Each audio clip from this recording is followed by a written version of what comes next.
Hello student, आप सभी को यूनिक सक्सेस आईएएस विजन के यूट्यूब प्लेटफॉर्म पर हार्दिक स्वागत है। आशा करते हैं कि आप घर में अच्छे होंगे, स्वस्थ होंगे और अपनी पढ़ाई को कंटिन्यू कर रहे होंगे। जैसे कि हमने आपसे वादा किया था कि हम आपको 10 सितंबर से रेगुलर क्लास सभी आपको क्या करेंगे, अपलोड करेंगे। तो अब हमने अपने वादे को प्रॉमिस के साथ पूरा किया, तो वही आप लोग भी अपने वादे को प्रॉमिस के साथ पूरा करें। अभी हम जिस टाइम पे बोल रहे हैं उस टाइम पे हमारी क्लासेस नहीं आ पा रही हैं। बहुत जल्दी कोशिश करेंगे हम सेम टाइम पे आपको जो हम टाइम दें, उसी टाइम पे आपको हम अपनी क्लासेस दें। कुछ समय हमारी टेक्निकल्स की समस्याएँ चलती रहती हैं, इससे हम आपको सेम टाइम पे नहीं दे पा रहे हैं। बहुत जल्दी आपको सेम टाइम पे जिस टाइम पे हम कमिटमेंट कर देंगे, उसी टाइम पे आपको हमारी क्लास लाइव मिलेगी। तो आज आपको पता है कि हम कौन-सा टॉपिक पढ़ने जा रहे हैं, हिंदी व्याकरण। हम आपको इंग्लिश ग्रामर और हिंदी व्याकरण दोनों ही आपको हम सिखा रहे हैं। और जो हमारा ये कंटेंट है, अब कहाँ से किस-किस क्लास के बच्चों के लिए हेल्पफुल होगा, चाहे वो 4th में पढ़ता हो या चाहे वो 12th में पढ़ता हो, सभी क्लास के बच्चों के लिए हमारा ये कंटेंट उसके लिए हेल्पफुल होगा। तो आप बिल्कुल बेसिक, और ऐसा नहीं हम बिल्कुल ईजी लेवल का पढ़ाएंगे, बिल्कुल क्या करेंगे, जीरो से शुरुआत करेंगे और हीरो मीन्स एडवांस लेवल तक जाएंगे। कहने का इंटेंशन है, यदि हम कोई चीज पढ़ाएंगे तो पहले सबसे पहले उसका बेसिक बताएंगे और फिर उसका एडवांस लेवल भी बताएंगे।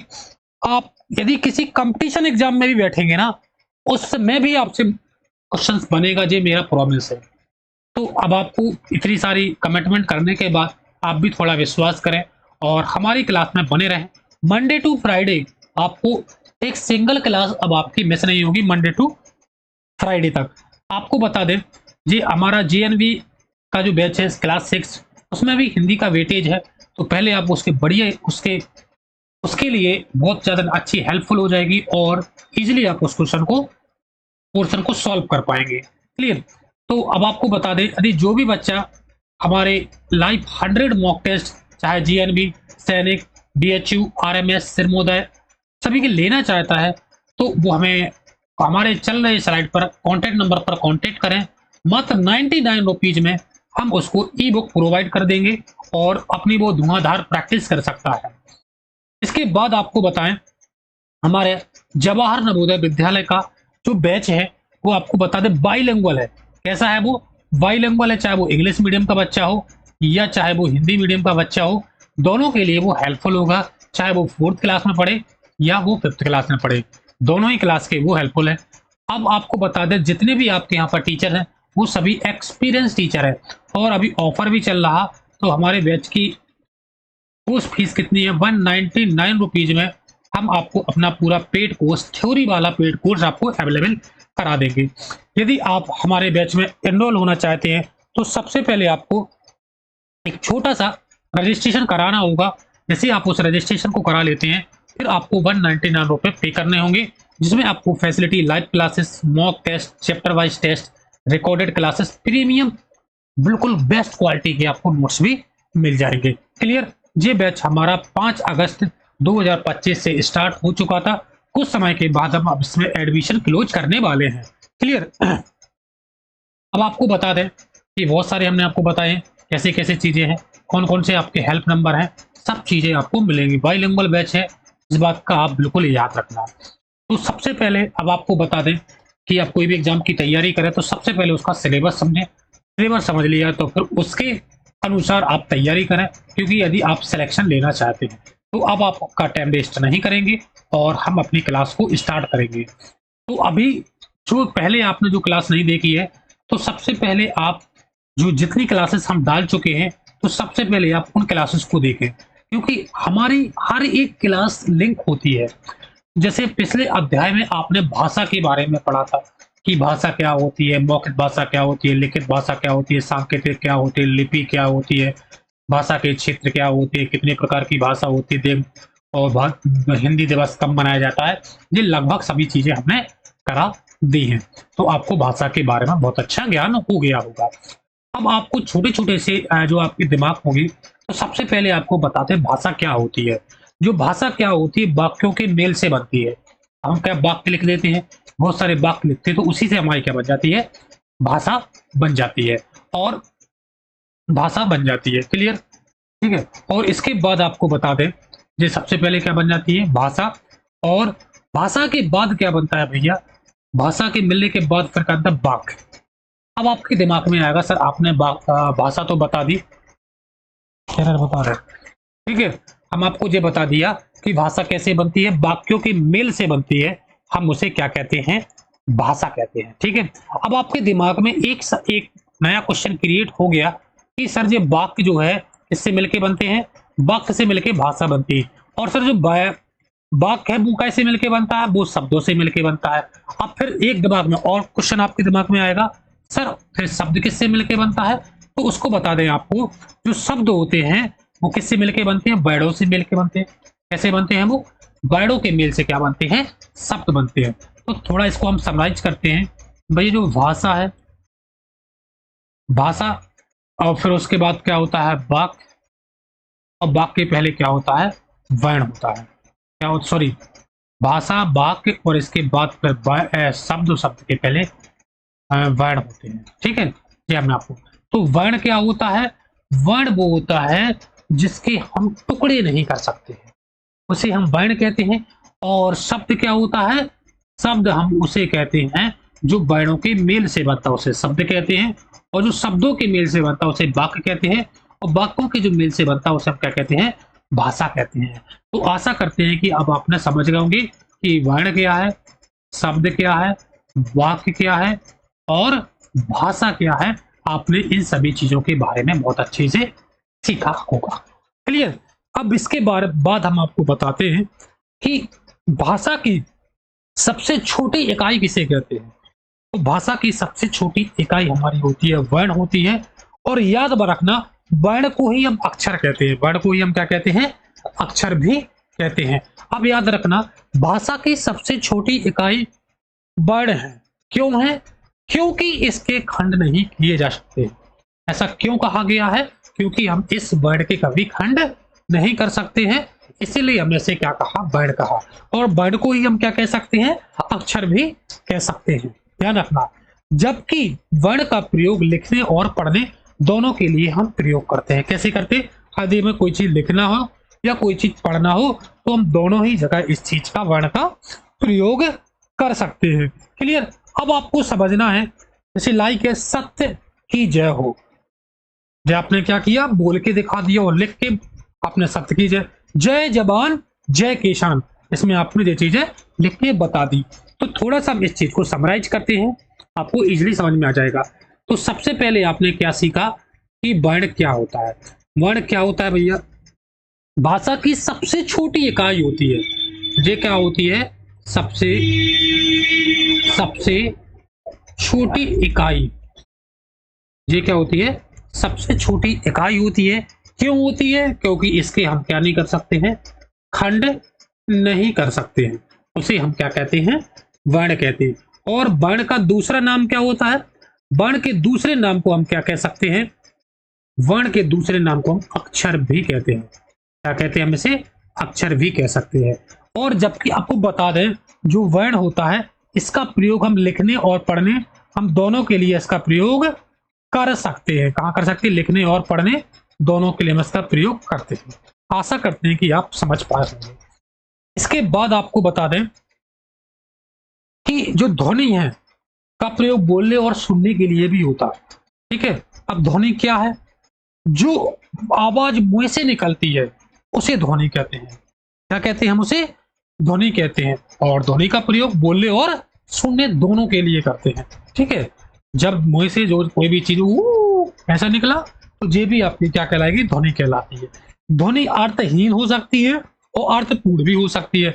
मतलब जो आपकी ये ध्वनि होगी वो दो टाइप से होगी, या तो अर्थहीन या अर्थपूर्ण, या क्या हो जाएगी? वो अर्थपूर्ण होती है। ठीक है।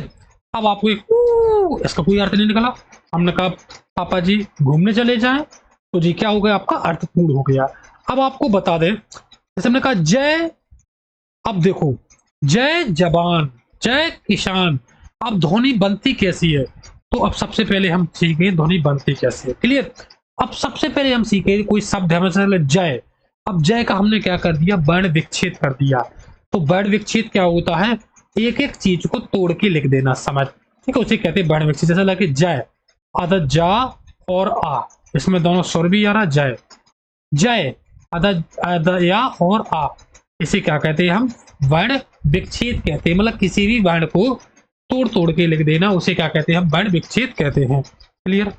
अब इसके बाद समझना भैया, एक्चुअली में अब समझाते स्पेशली वर्ड के बारे में। अभी आपने बेसिक चीजें समझी कि वर्ड क्या होती है। तो वह ध्वनि चिन्ह जिसके खंड नहीं किए जा सकते उसे वर्ड कहते हैं। वह ध्वनि चिन्ह जिसके खंड नहीं किए जा सकते हैं उसे हम क्या कहते हैं, ध्वनि क्या कहते हैं, उसे वर्ण कहते हैं। तो वर्ण क्या कहलाती है, वह ध्वनि चिन्ह जिसके खंड नहीं किए जा सकते उसे हम क्या कहते हैं, वर्ण कहते हैं। क्या कहते हैं, उसे वर्ण कहते हैं। अब याद रखना, भाषा की सबसे छोटी इकाई क्या है, भाषा की सबसे, दूसरी परिभाषा के रूप में हम ये कह सकते हैं, भाषा की सबसे छोटी इकाई जिसके टुकड़े नहीं किए जा सकते हैं उसे भी क्या कहते हैं, वर्ण कहते हैं। अच्छा, ऊपर की डेफिनेशन याद कर लो या चाहे आप नीचे की कर लो, दोनों ही आपके लिए सेम है। एग्जाम्पल से समझाते हैं हम आपको। आ का छा, ये क्या है, आपके वर्ण होते हैं। अब आपको दिमाग में आएगा सर टोटल वर्ण कितने होते हैं, तो हम आपको टोटल दोनों के वर्ण के बारे में भी बताते हैं। अब वर्ण के बारे में बताने से पहले आप समझेंगे वर्णमाला। क्या समझेंगे, वर्णमाला। वर्णों के मेल से क्या बनती है, वर्णमाला बनती है। वर्णों के निश्चित क्रम को क्या कहते हैं, हम वर्णमाला कहते हैं। वर्णमाला क्या कहते हैं, वर्णों के निश्चित क्रम को हम क्या कहते हैं, वर्णमाला कहते हैं। अब याद रखना, वर्णमाला में प्रकार होते हैं। किसी भी भाषा का प्रयोग होने से पहले सभी वर्णों का क्रमबद्ध समूह को वर्णमाला कहते हैं। तो वर्णमाला क्या होती है, वर्णों के व्यवस्थित समूह को वर्णमाला कहते हैं। क्या कहते हैं मुझसे, वर्णों का यदि हम व्यवस्थित समूह कर दे उससे क्या बनती है, वर्णमाला बनती है। या जे कह दे, या कोई भी भाषा का प्रयोग करना है तो उसका सही या क्रमबद्ध समूह ही क्या कहलाता है, वर्णमाला कहलाता है।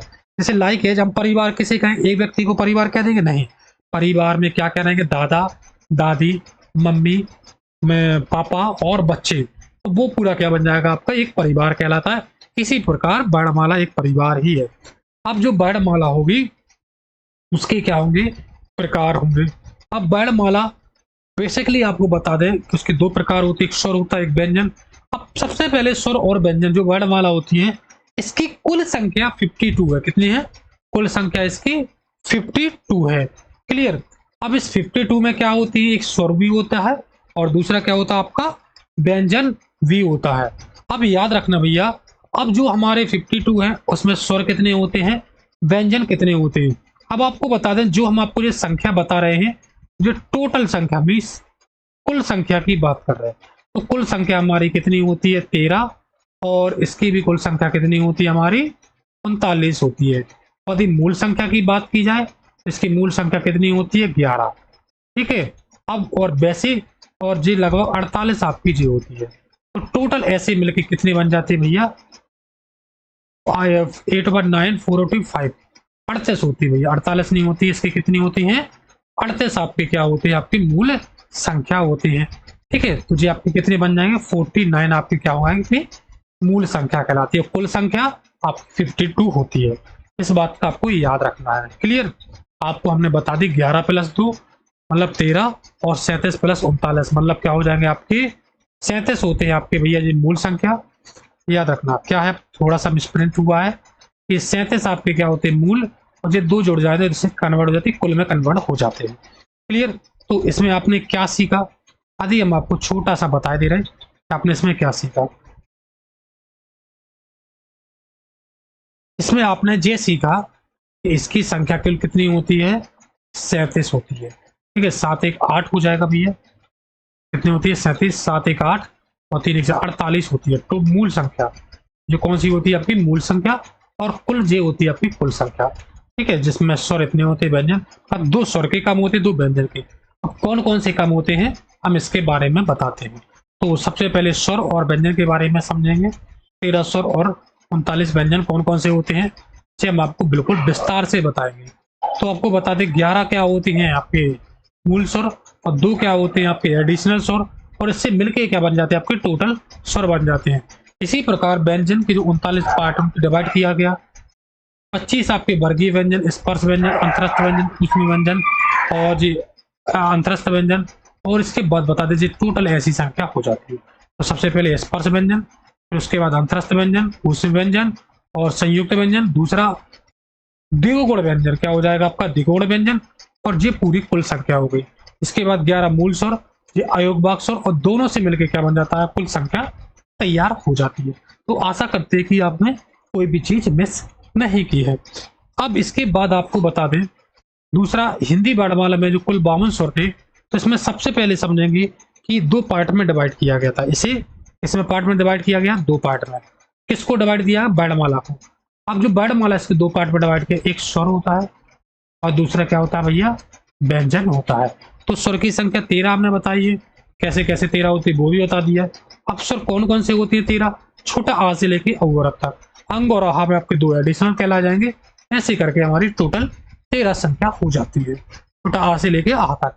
इसके बाद आपको बता दें व्यंजन। व्यंजन की कुल संख्या कितनी होती है? 13 प्लस 39 लगभग 52 होती है। तो आपको देखो 52, 25, 4 और क्या होगा 4 हो जाएगा। और इसके अनुसार वर्गीय व्यंजन का वर्ग, चा वर्ग, टा वर्ग, ता वर्ग और पा वर्ग, या अलाव हो जाएगी, सिटी वाला सा हो जाएगी, या त्रा गा या और ढक्कन वाला हो जाएगा। और इसके बाद आपको इसी में बता दें मूल स्वर। मूल स्वर क्या होते हैं? मूल स्वर जो किसी स्वर की सहायता से व्यंजन व्यंजन की स्वर किसी अन्य की सहायता से नहीं बोले जाते हैं। तो मूल स्वर की संख्या यदि स्वर की बात करें या व्यंजन की बात करें, स्वर की बात करें तो 11 और इसकी बात करें तो क्या हो जाएगा आपका 37 हो जाते हैं।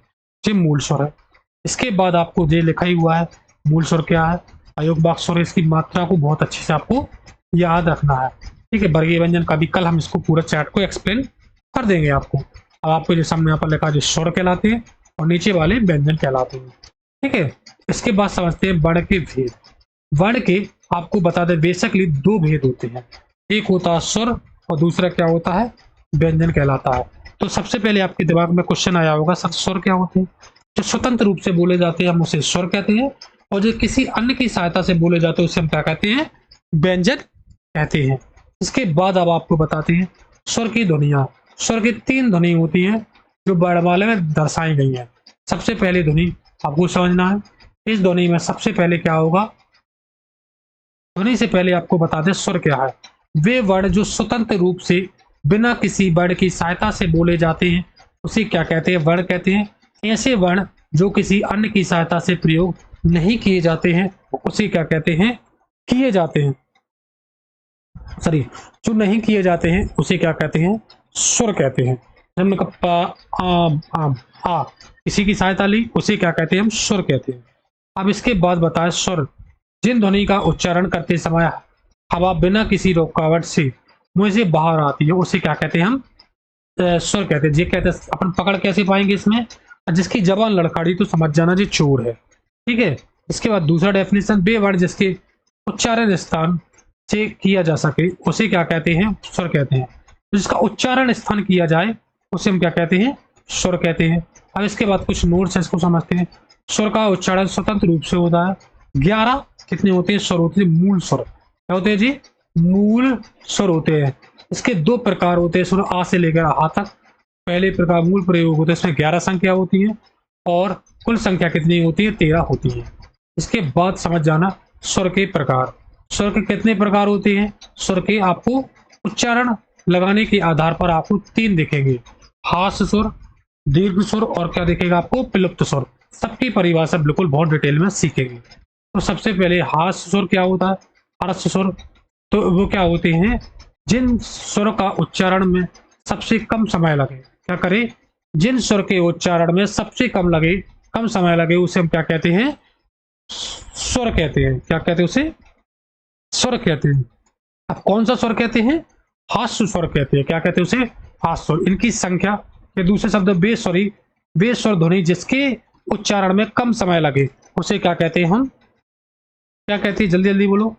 स्वर कहते हैं। एग्जाम्पल आ, छोटा, छोटी, बड़ी, छोटाऊ। और आ से लेकर इनकी संख्या कितनी होती है? 4। छोटा छोटा छोटी छोटा ऊ और क्या हो जाएगा आपका? बड़ा ऊ हो जाएगा। छोटा ऊ होता भैया हमारे टाइपिस्ट के द्वारा यहाँ पर एरर, यहाँ पर छोटा ऊ रहेगा आपका।